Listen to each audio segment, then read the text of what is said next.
तो हम लोग स्टडी करने जा रहे हैं ऑप्टिकल फाइबर। तो ये ट्रांसपेरेंट होता है, बेसिकली फाइबर ट्रांसपेरेंट होता है।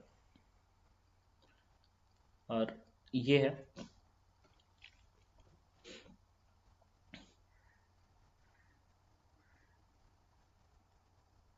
ये सिलेंडर सरफेस बना दिया।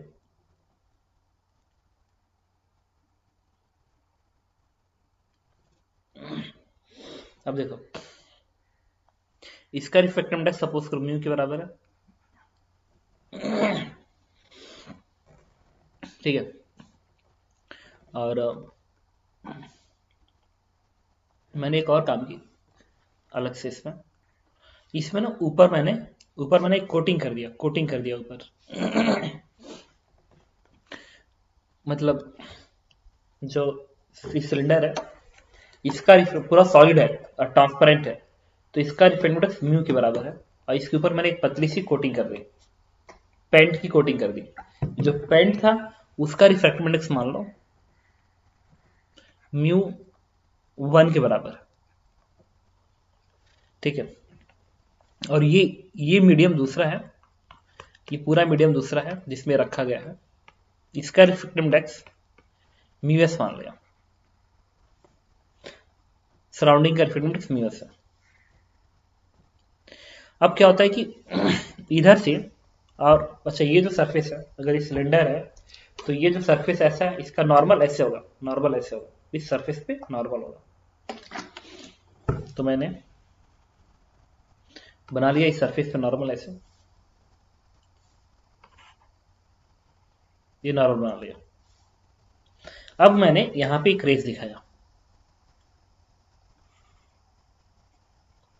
अभी जो रेज है, अगर मान लो ये रेयर मीडियम या डेंसर मीडियम है, surrounding is the rare medium और ये डेंसर मीडियम है, तो रेज नॉर्मल की तरफ बेंड हो जाएगी। बेंड हो गई, देखो नॉर्मल है ना, इसकी तरफ बेंड हो गई। फिर अब इस सरफेस पे नॉर्मल कैसे बनेगा तुम्हारा, ऐसे बनेगा। इस सरफेस का नॉर्मल तुम्हारा ऐसे बनेगा, ठीक है। अब देखो ये जो एंगल है, ये इस एंगल को मैंने आई से रिप्रेजेंट कर दिया। ये एंगल आई, इंसिडेंस एंगल, तो ये एंगल आर कहलाएगा। अब देखो ये वाला एंगल अगर सपोज कर क्रिटिकल एंगल से ज्यादा हो गया, ये वाला एंगल क्रिटिकल एंगल से मान लो ज्यादा हो गया, तो ये जो रेज पड़ी है वो रिफ्लेक्ट होके ऐसे आ जाएगी। फिर यहां भी नॉर्मल है,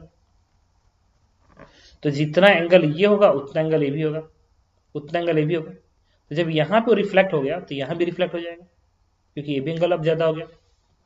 सिमिलरली फिर यहां भी रिफ्लेक्शन होगा, फिर ये जो नॉर्मल आएगा, चूंकि ये एंगल एंगल बराबर होगा तो यहां भी रिफ्लेक्ट हो जाएगा, फिर ऐसे। और ऐसे आने के बाद नॉर्मल से दूर हटके ऐसे बाहर आ जाएगा। इसका मतलब जो रेस इधर से आ रही है वो रेस इस साइड में दिख रही है, इस साइड में अपेयर हो रही है। अगर तुम इधर से देखते हो तो इधर की रेस इधर आती नजर आएगी। अब क्या होता है कि सपोज करो अगर तुम इधर से देख रहे हो, इधर से देख रहे हो और कोई चीज यहाँ पे है, यहाँ पे है, ठीक है, तो इधर से देखने पे तुम्हें ये चीज दिख जाएगी। अगर इस रीजन अपने आंख को रखते हो, यहाँ पे इधर उधर आंख करते हो अपने आंख को, तो फिर इस इंफॉर्मेशन को ये रेज लाके तुम्हारे आंख पर दे देगी, हाँ वहां पे एक्चुअल में क्या है। तो अगर तुम ऐसे देख रहे हो ना किसी चीज को, अगर तुम ऐसे देख रहे हो, ऐसे देख रहे हो, तो इधर की भी चीजें दिख जाएंगी, क्योंकि इधर से जो रेज है वो तुम्हारे आंख पे इधर का इंफॉर्मेशन लेकर जा रही है, फिर आंख पे चली जा रही है। तो ऑप्टिकल फाइबर यूज किया जाता है इस रीजन को प्रॉपरली देखने के लिए, ठीक है। और ये पेट की बीमारियां वगैरह देखने में भी इसका यूज किया जाता है। उसमें क्या होता है कि ऑप्टिकल फाइबर जो होता है वो पेट के रास्ते, पेट का मुंह के रास्ते पेट में डाल दिया जाता है, और इस एंड पे लेजर लाइट लगा होता है जो कि बहुत ज्यादा लाइट को भेजता है, तुम्हारे पेट के अंदर भेजता है। तो पेट में अगर कोई बीमारियां होती है तो ये जो रेज होती है उससे टकराती है, टकरा कर रिफ्लेक्ट होकर इस ऑप्टिकल फाइबर के थ्रू बाहर निकलती है, और ये कंप्यूटर का स्क्रीन लगा होता है, तो रेज वो इन्फॉर्मेशन कंप्यूटर स्क्रीन को दे देती है, और कंप्यूटर स्क्रीन उसको दिखा रहा होता है पूरा प्रॉपर वे। तो पता चल जाता है कि पेट में कौन सी बीमारी है और कौन सी नहीं है। तो हम ऑप्टिकल फाइबर यूज करते हैं और इसी रीज से क्वेश्चन ज्यादातर पूछे भी जाते हैं। अब देखो, अगर ये रेज ऐसे होके बाहर निकल गई, अब मैंने क्या किया, मैंने एक काम किया, कहा कि ये तो एंगल आई तक है, ये एंगल आई तक है। अब एंगल आई से कम वाली रेस की थोड़ा बात करते हैं, एंगल आई से कम वाली रेस की बात करते हैं। तो अगर मैं इस रेस की बात करूं, इस रेस की अगर मैं बात करूं, तो अगर ये रेस ऐसे आएगी तो इसका तो एंगल ऑफ इंसिडेंस कम हो गया ना, और एंगल ऑफ इंसिडेंस कम होगा तो एंगल ऑफ रिफ्रैक्शन भी कम होगा। आई कम तो आर भी कम, क्योंकि sine i by sine r बराबर म्यू होता है, म्यू कांस्टेंट है, आई कम होगा तो आर भी कम होगा। तो अगर ये एंगल कम हो गया तो ये वाला आर भी कम हो गया, तो आर कम हो गया तो रेज ऐसे जाएगी। तो जब आर कम हो गया तो तब जो ई एंगल आएगा ना, ये एंगल अब ज्यादा आ जाएगा, इस वाले से ज्यादा आ जाएगा, इस वाले से ज्यादा आ जाएगा। समझ सकते हो क्यों भाई, इसको आगे बढ़ाओगे तो 90 है, तो अगर ये पूरा आर है तो मैंने कहा 90 minus r, that will be 90 minus r. तो जब आर कम होगा, आर कम होगा तो 90 माइनस आर बढ़ जाएगा ना, तो 90 माइनस आर की वैल्यू इंक्रीज कर जाएगी, ये एंगल इंक्रीज करेगा। जब इंक्रीज करेगा तब तो रिफ्लेक्शन और ज्यादा होगा, तब तो टी आई आर और होगा, और टी आई आर होगा, तो टी आई के चांसेस बढ़ जाएंगे। इसका मतलब कि अगर एक एंगल आई तक तुमने इस रेस को बाहर निकाल दिया तो उसके अंदर की सारी सारी रेस दूसरी साइड में तुम्हें बाहर दिखती मिलेंगी। तो इस सरफेस पे अगर नॉर्मल ऐसे है और एंगल आई है, तो आई एंगल एक कोन बन जाएगा, इधर एक कोन बन जाएगा, कोन बन जाएगा, उसके बीच का कोई भी रेस बाहर निकल जाएगी। ये नॉर्मल है तो एंगल आई इधर, तो एंगल आई इधर भी तो हो सकता है, इधर भी तो हो सकता है, इधर भी तो हो सकता है, ऐसे कोई भी हो सकता है, मतलब एक कोन बन सकता है, मतलब यहां पे एक कोन बन जाएगा।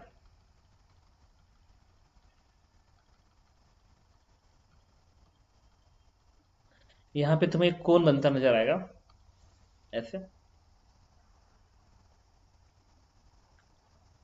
और ये भी एंगल क्या होगा आई, और ये कोन बन जाएगा।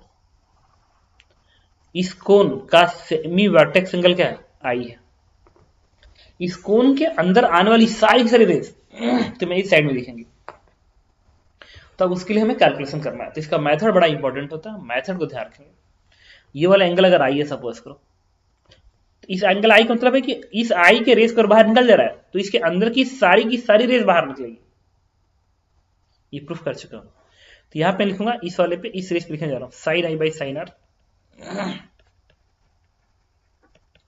इसका रिफ्रैक्टिव इंडेक्स इसके रिस्पेक्ट में, तो इसका कितना है, म्यू है, देखो म्यू है, और सराउंडिंग का क्या है, म्यू एस है, बाहर का म्यू एस है ना, तो म्यू अपान म्यू एस, तो मैंने इसको लिखा म्यू अपान म्यू एस। और ये एंगल आर है, तो क्या आएगा 90 माइनस आर आएगा, आगे बढ़ा दी 90 माइनस आर। अब तो ये जो 90 माइनस आर होना चाहिए, 90 minus r that must be greater than equal to theta c, critical angle से ज्यादा होना चाहिए। ये जो एंगल होना चाहिए अगर क्रिटिकल एंगल से ज्यादा है तो ये रेज रिफ्लेक्ट हो जाएगी। अब दोनों साइड में तुम साइन ले लो, साइन क्या बनेगा,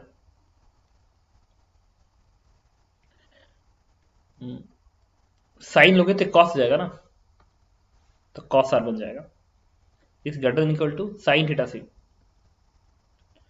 sign theta c. Cos r यहां से निकाल लेंगे, ये साइन आर की वैल्यू यहां से कितनी आ रही, that is mu s sine r, mu s sine i divide by mu. तो यहां से कॉस आर की जो वैल्यू आएगी रेशियो से निकाल लो, ये क्या बनेगा म्यू एस साइन आई, ये बनेगा म्यू का रेशियो में, तो कॉस आर की वैल्यू हो जाएगी, cos r is under root of mu का स्क्वायर माइनस म्यू एस का स्क्वायर साइन आई का स्क्वायर, ये बनेगा, इसका स्क्वायर माइनस इसका स्क्वायर का अंडर रूट करोगे तो ये आ जाएगा ना, अपान म्यू लिखेंगे, upon mu is greater than equal to sine theta C, sine theta C, यहां पे साइन थीटा सी लिखेंगे ना, तो साइन थीटा सी क्या होता है 1 अपान म्यू रिलेटिव, म्यू रिलेटिव क्या होगा, म्यू रिलेटिव होगा ये डेंसर है ना, सराउंडिंग सराउंडिंग कर रहा हूं, ये जो कोटिंग है और एरर है, देखो इस तरीके से ना, ये कोटिंग एरर कहलाएगा और ये डेंसर कहलाएगा, तभी तो रेज ऐसे रिफ्लेक्ट हो रही है। तो डेंसर का कोटिंग के रिस्पेक्ट में, म्यू का म्यू वन के रिस्पेक्ट में, तो बनेगा म्यू अपान म्यू वन। म्यू अपान म्यू वन करोगे तो ऊपर चला जाएगा। समझ रहे होगे? डाउट है तो बताना।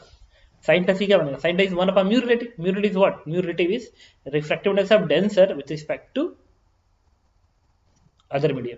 तो रिफ्लेक्शन यहाँ पर इस इंटरफेस पे ना, तो ये डेंसर है और ये रेडर है, म्यू वन वाला रेडर है, तो ऊपर चला गया। अब इसको कैंसिल आउट कर देंगे यहाँ से, इसको सिर्फ स्क्वायरिंग कर लो तो बनेगा म्यू का स्क्वायर माइनस म्यू एस का square sine square i greater than equal to mu one का स्क्वायर। अब इसको इधर भेजो, इसको इधर भेजो, तो बन जाएगा म्यू का स्क्वायर माइनस म्यू वन का square divide by mu S का स्क्वायर। इसको इधर भेज दिया, इसको इधर भेज दिया, फिर ये हो जाएगा less than equal to sine square i. ठीक है, तो यहां से साइन आई की वैल्यू हो जाएगी less than equal to under root of mu square minus mu one square upon mu S का स्क्वायर। ये आ गया। इसका मतलब ये है कि अगर मैं इसका रिफ्लेक्टिव इंडेक्स दे दूं, सराउंडिंग का इसका दे दूं, कोटिंग का, और सराउंडिंग का दे दूं म्यू एस का, तो तुम बता सकते हो कि मैक्सिमम किस एंगल पे? साइन आई की वैल्यू, वन सेकंड, अगर मैं म्यू की वैल्यू दे दूं, म्यू वन दे दूं, म्यू एस दे दूं, मतलब इसकी रिफ्लेक्टिव इंडेक्स दे दूं, सराउंडिंग का दे दूं और कोटिंग का दे दूं, तो मैं बता सकता हूं कि इस आई की मैक्सिमम वैल्यू कितनी हो सकती है कि पूरी की पूरी रेस अंदर जा सके उसके अंदर की। तो यहां से जो मैक्सिमम वैल्यू आएगी, मैक्सिमम वैल्यू जो आएगी उसको तुम लिख सकते हो, मैं यहां लिख दे रहा हूं, समझ सकते हो। आई की मैक्सिमम वैल्यू क्या आएगी? Sine i max is nothing but that is equal to the root of mu square, मतलब साइन आई को लेस देन इक्वल टू होना चाहिए। तो साइन आई की मैक्सिमम कितनी हो सकती है? इसके बराबर हो सकती है mu square minus mu one का square divide by mu S का स्क्वायर, इतना आएगा। तो इसे हटा सकते हो यहाँ से, ये सही है। तो कौन क्यों बनाया आपने? कौन भाई? ये सरफेस है ना, ऐसा ये सरफेस है, अगर ये सरफेस है तो ये नॉर्मल है, तो अगर इधर आई तक जा रहा है तो इधर भी तो आई तक जाएगा, इधर भी तो आई तक जाएगा, इधर भी तो आई तक जाएगा, इधर भी तो आई तक जाएगा, हर डायरेक्शन में आई तक ना, तो कोन तो बनेगा। यस। इस कोन के अंदर की हर रेस बाहर निकल जाएगी। अच्छा, ये ना, ये जो मैंने वर्किंग इसमें की है, ये वर्किंग बड़ा इंपॉर्टेंट है, क्योंकि इस पे बेस होकर क्वेश्चन कंप्रिहेंशन में भी आ चुके हैं और ऐसे तो कई बार आ चुके हैं, कई बार मतलब कई बार। ऑप्टिकल फाइबर इतना इंपॉर्टेंट है। मैंने क्या किया देख लो, एक स्नेसला यहाँ लगाया है,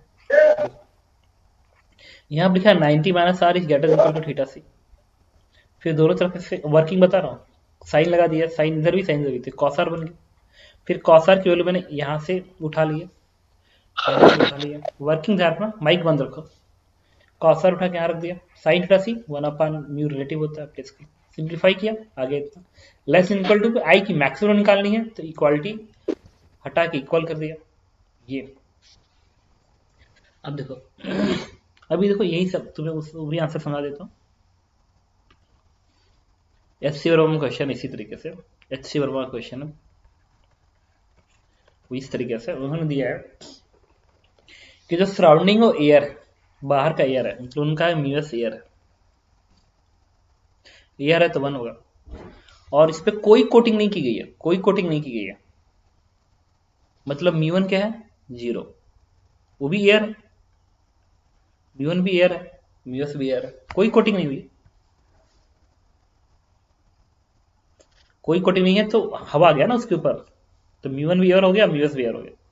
फिर उन्होंने पूछा है कि ये आई अगर 90 डिग्री हो जाए, 90 हो जाए, मतलब इधर की सारी रेज इधर चली जाए, सारी की सारी रेज इधर चली जाए, मतलब ऐसा है कि कौन इस तरीके से है कि इधर ये वाली रेज भी आया ना, ये नॉर्मल है, और ऐसे झुक के फिर ऐसे निकल जाए, ये भी रेज अंदर आ जाए, मतलब क्वेश्चन में दिया है कि सराउंडिंग एयर है तो रिफ्लेक्टिव इंडेक्स 1 मान लिया, सराउंडिंग का भी और ऊपर की कोटिंग का भी उन्होंने 1 दिया था, कोटिंग का भी उन्होंने 1 दिया था। पूछा था कि इस ऑप्टिकल फाइबर का रिफ्लेक्टिव इंडेक्स कितना हो, find mu so that all ray